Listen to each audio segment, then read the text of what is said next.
Hey guys, and welcome to the Working Money Channel. Alright, so a little update here on the Terra Luna fiasco. Stefan Hubert bringing this to us. LOL, it really happened. They actually rebranded the biggest scam in crypto history into Terra Classic. I am not making this up. This is a screen grab from CoinMarketCap. Terra Classic, and the current price right here, ranked number 213 on CoinMarketCap. So that was the former Luna coin.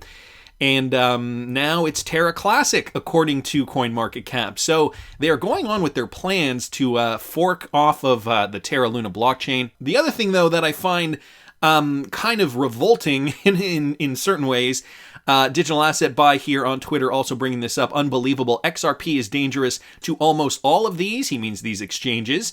But Luna 2.0 is just fine. Now he's retweeting out Watcher Guru's tweet here, crypto exchanges that will support Luna 2.0. They include Binance, KuCoin, LBank, Crypto.com, FTX, Bitfinex, Kraken, Huobi Global, BITRUE, Gaio, BitGet, MECX Global, Bybit, HitBTC, OKCoin, and OKX. So again, let's put things into perspective here real quickly. Terra Luna is a scam. The Terra team is now forking off the blockchain and creating Luna 2.0, and these exchanges are saying we are going to list Luna 2.0. However, Ripple and XRP are in court because of the XRP cryptocurrency, how Ripple CEOs decided to sell XRP, and yet none of these or most of these exchanges have delisted XRP and have maintained that position, have not relisted it for over a year now. So all things that make me go, but also things that should make you go, as well, because something smells rotten in the state of Denmark. That's just my opinion on this. Why else would Luna 2.0 be accepted on these exchanges after we just saw, less than a month ago, after we just saw an epic collapse in not only price, but in trust from the company? So that's what's going on in the crypto space today. Let me continue here with Crypto Law's tweet. How did this happen? The evidence has been referred by the Empower Oversight Committee. Now the SEC needs to act. Somebody created this great video here for Crypto Law at Crypto Law US. This is John Deaton's Twitter profile and the website that is mostly dedicated to the Ripple SEC lawsuit. But watch this video, guys, if you have not seen it yet. In 2017, when William Hinman was named Director of Corporation Finance at the SEC, he fought behind the scenes while in office to keep getting millions of dollars in payments from his old law firm, Simpson Thacher. Hinman was warned repeatedly that this meant if he did anything as a public official that affected Simpson Thacher, he'd be breaking the law. Simpson Thacher joined the enterprise Ethereum Alliance, a group with the sole mission to promote Ethereum, while paying Hinman millions. In 2018, Hinman gave a high-profile speech declaring that Ethereum's digital token, Ether, is not a security. We believe current offers and sales of Ether are not securities transactions. The price of Ether immediately took off. That was after the comments by the SEC, so interesting market action there, right? Whoa. Did William Hinman break the law? Federal rules say that even the appearance of a conflict is a serious violation by public officials. How did this happen? Why was Hinman allowed to promote Ether in a speech given his financial conflicts? And how did a speech involving so much of the SEC staff that was certain to move the crypto markets fail to be screened for conflicts that would have been found with a single Google search? The crypto markets are in turmoil, and investors don't feel protected. How can we have confidence in the SEC if conflicts of interest are left unchecked? It's time for an investigation.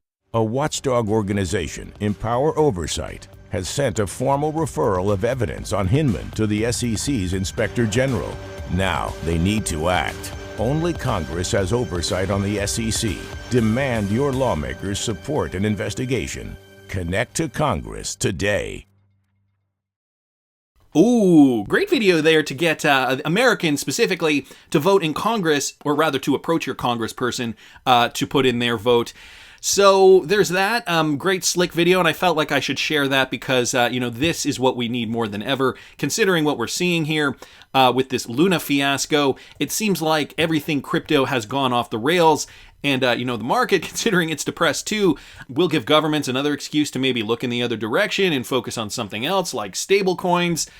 Anyway, just thought I'd bring that to you guys because it is an important message for all of us invested in cryptocurrencies. Also wanted to bring this up, guys, from Kenwood Capital. Charles Hoskinson stresses Cardano's focus on doing only regulated business for ADA. So that's interesting. Another one of those compliant cryptocurrencies, one of these projects spearheaded by Charles Hoskinson, wants to stay above board. Cardano co-founder Charles Hoskinson, a longtime proponent of more government transparency when it comes to regulating and how ADA may aid in a wider acceptance of cryptocurrencies among policymakers, recently expressed his opinions about the state of affairs in Washington, D.C., and he did that just today. Friday, May the 27th, Hoskinson said he would continue to engage with organizations such as the DCC and Blockchain Association and others to identify opportunities for collaboration.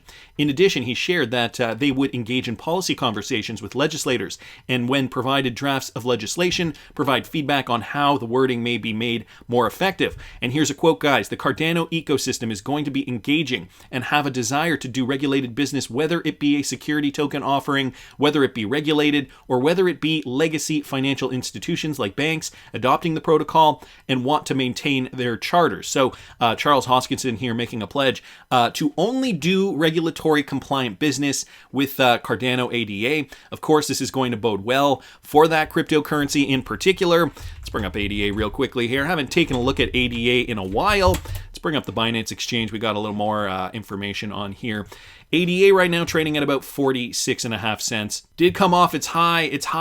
We did see a high of about $3.18 way back in September. Coming off that high now, and look at that, Cardano down 85%, over 85% since its all-time high. So again, perhaps another great opportunity, another great buying opportunity for some of these World Economic Forum coins like Cardano's ADA, especially coming off the heels of this kind of news where, now we're actually getting an official statement from Charles Hoskinson saying we are only focusing on regulated business. So great news there. Wanted to thank Kenwood Capital for posting that. And here's one, guys, from Tranglo. Tranglo, as we know, is a Ripple partner. See how South Korea's leading remittance firm Cross ENF achieved 5,000% growth in the first 2 months with Tranglo. So check this out. Tranglo, a Ripple partner, but also Cross ENF, another Ripple partner. So this is just on the Tranglo website. The challenge: Cross ENF wanted to expand its remittance services to the Philippines as demands for the corridor rose rapidly. After rounds of partnership inquiries, Cross found out that most cross-border payment firms set strict pre-funding conditions, which would lock in valuable working capital. This in turn would hinder their plans to grow other focus areas. So Tranglo, they swooped in and found a solution. Cross ENF first approached us in 2019, setting its sights on the Philippine corridor. However, the company understood that it needed the flexibility to expand to other corridors. And so that was before Tranglo was even a Ripple partner. I don't even know if in January 2019, if Cross ENF was even a Ripple partner at that time. But nevertheless, they partnered up. But the biggest advantage lies with Tranglo Connect's flexibility funding model and smart settlement.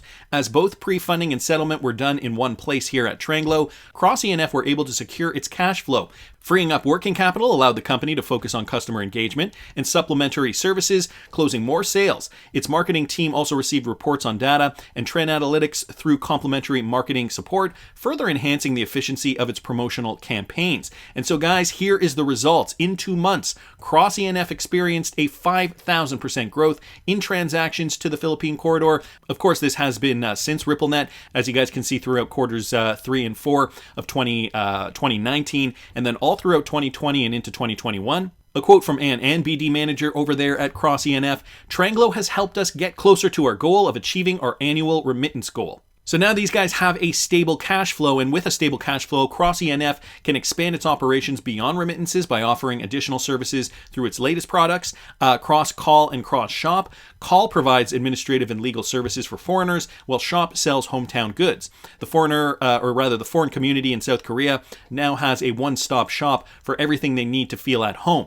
So another example of Ripple partnerships, two companies enabled by RippleNet to create a synergy, obviously to perform a more efficient method for cross-border transactions. In this case, the Philippine corridor, where we know RippleNet implementation is already very prominent. So an interesting update there from the Tranglo website. The synergy is obviously helping these Ripple-enabled companies continue to grow, continue to thrive in the cross-border markets. And XRP, in a lot of these cases, central to this, obviously leveraging ODL, on-demand liquidity, in order to facilitate a lot of these transactions.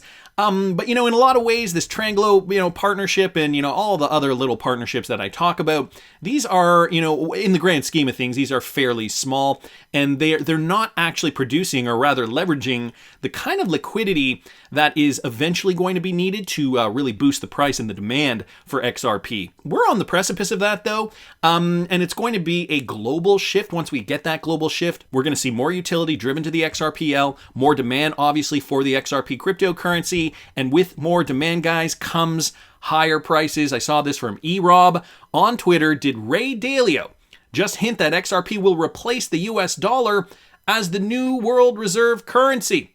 Listen to this. There is an important question that I want to get to, and it's related to concerns that you've shared about the US dollar potentially losing its reserve currency status. As an investor, how should they think about constructing a portfolio given this concern that you've talked about? Well, there are two purposes of a currency, which is a medium of exchange and a storehold of wealth. And we're living in a world where we have three major currencies are fiat currencies with the same kind of problems. So you can't look at one currency in relationship to another. I think people make a lot of mistakes of thinking, it's an ugly contest. And so the questions that we're going to be in is storehold of wealth. Okay, what is your storehold of wealth? And a money is a storehold of wealth that also is widely accepted in other countries so that you can move it around. It's not just limited to currencies. Don't think that medium of exchange is the only important thing. So think about the store of the wealth. That's when we deal with the quadrant of the four pieces to try to find a balanced storehold of wealth. And then you have to think, can I move that and sell that anywhere? Am I going to have the free capital markets to do that, or are they going to be a problem? So the diversification of that. And I think we are entering a period where all currencies, the traditional medium of exchange type of currencies, are going to, a lot of currencies will compete. What will be the medium in which I could take something and go someplace else and cost effectively convert that into buying? Okay, the medium of exchange. So I think we're in a storehold of wealth issue. In other words, focus in on that. And then, your transaction cost of converting that storehold of wealth, a balanced portfolio, into buying power. And then you transact. So did Ray Dalio just hint that XRP will replace the US dollar? I didn't quite hear that. But I did hear a few interesting things that he did say in this clip. He was talking about money as a storehold of wealth, but also not just that, also with regards to currencies being valuable in other countries. And so he is suggesting that this is going to play a major theme moving forward. So we have currency today, right? We have fiat. Some fiats are going to survive. Some fiat currencies are just not. Obviously, today we're experiencing massive inflation. This is due in part to governments printing money during the beer flu pandemic, in Western countries especially. So he talks about money, and it's going to have to be unilaterally accepted as something valuable in many different countries. Well, this is a turbulent time for traditional fiat currencies. So how are we going to accept a national standard? Well, he does say a lot of currencies will compete. And is there going to be a method to move said currencies? Of course, enter RippleNet and XRP. So, this is where I think, how he's talking about this relates to XRP. He's not talking about XRP replacing any dollar specifically, but when you do listen to what he is saying, it all kind of makes sense. How can I convert with a medium of exchange? Ray Dalio asks himself, and of course, there is going to be that liquidity facilitated on a global scale, massive demand once we have a new system in place. So very interesting perspective here from Ray Dalio, although, even though EROB is not necessary, I don't think he is necessarily. I'm not trying to pick on him or anything. XRP will replace a world reserve currency. I don't think that is necessarily true. However, I do think XRP will play a pivotal role. And, Ray Dalio does speak to some interesting facts about currency, means of exchange, store of value, all those interesting topics where I think XRP will definitely apply in our lives. I also saw this, guys, from Michael at Val5 Link. So this has to do with Lael Brainard, Federal Reserve Vice Chair. She stated to the House Committee on Financial Services that a central bank digital currency would take at least 5 years to build. So this just kind of going on that theme of central bank digital currencies I talked about a little the other day, and how now lawmakers in the U.S. are stepping back and they're saying, whoa, do we even really need a central bank digital currency? So now some are a little skeptical about this, and Lael Brainard here is just saying this will take at least 5 years upon approval. The U.S. House of Representatives Committee on Financial Services held a hearing, I believe it was yesterday, Thursday, May the 28th, with the Federal Reserve Chair Lael Brainard to examine the risks and benefits of a hypothetical U.S. central bank digital currency. While discussing a timeline for the implementation of a CBDC, Brainard said that if Congress were to decide to issue a central bank digital currency, it could take 5 years to put in place the requisite security features, the design features, etc. So nothing that is necessarily knocking at our doorstep imminently. Interesting to say the least. Also, considering Lael Brainard, the same Lael Brainard came out and said this from Blockchain Vendetta here on Twitter. I wonder which currency they are describing here. Listen to this. Yeah, the currency that is backed by the full faith and credit of the U.S. government naturally provides interoperability between different platforms. And so in that kind of a world, you'd still have a digital asset that would have the backing of the U.S. government and therefore would naturally be that kind of neutral settlement asset layer.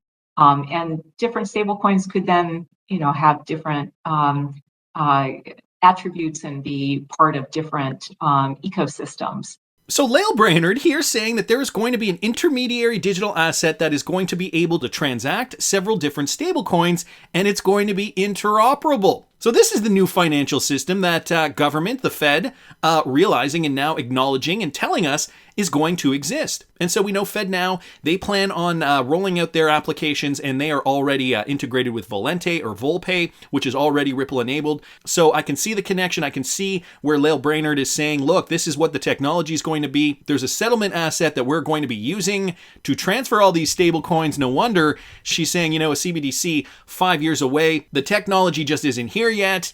And, maybe I'm reading into this too much. She's even saying we don't need a central bank digital currency. One would basically be redundant because we have the power of DLT technology leveraging XRP as that settlement mechanism. That's just my opinion, but I want to hear what you guys think. Please subscribe to the channel if you haven't already. Like the video if you like the content I'm providing. I always love hearing your comments. See you in the next one, guys.